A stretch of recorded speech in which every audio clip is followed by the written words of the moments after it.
10-এর দাগ, একটি বর্গক্ষেত্রের ক্ষেত্রফল আর ওর কর্ণের উপর অঙ্কিত বর্গক্ষেত্রের ক্ষেত্রফলের অনুপাত কত। এখানে ক্ষেত্রফলটা ওঠেনি, ক্ষেত্রফলের অনুপাত কত। তার মানে আমি যদি বাহু ধরি, বর্গক্ষেত্রের বাহু যদি ধরি, তাহলে বর্গক্ষেত্রের ক্ষেত্রফলটা কত হবে? বাহু স্কোয়ার, বাহু স্কোয়ার, তার মানে স্কোয়ার।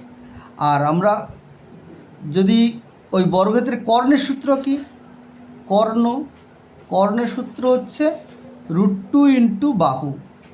তার মানে এর উপর যদি একটা বর্গক্ষেত্র তৈরি করা হয়, তার মানে এটা স্কোয়ার হবে। তার মানে কর্ণের উপর তৈরি বর্গক্ষেত্র, কর্ণের উপর তৈরি বর্গক্ষেত্র কত হবে? তাহলে √2 ইন্টু এর হোল স্কোয়ার, তার মানে 2a স্কোয়ার। তার মানে প্রথম বর্গক্ষেত্র আর এই যে কর্ণের উপর বর্গক্ষেত্রের অনুপাত হচ্ছে a স্কোয়ার ইজ টু, তার অনুপাতটা হচ্ছে a square is to 2a square, তার মানে 1:2 অ্যান্সার। এ বি এর তুলনায় 20% কম কাজ করে।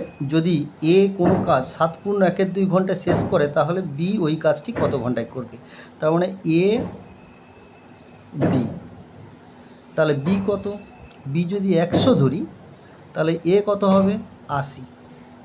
এটা হচ্ছে এফিসিয়েন্সি, ই দ্বারা ডিনোট করছি।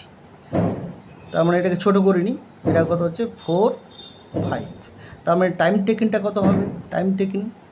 টাইমটা কত লাগবে? এর উল্টে যাবে, তাহলে 5 এর 4, এর 5-এর এগেনস্টে লাগছে কত?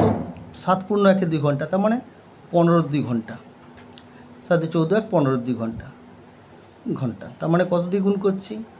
3-2 দ্বারা গুণ করছি, এটাকেও 3-2 দ্বারা গুণ করতে হবে।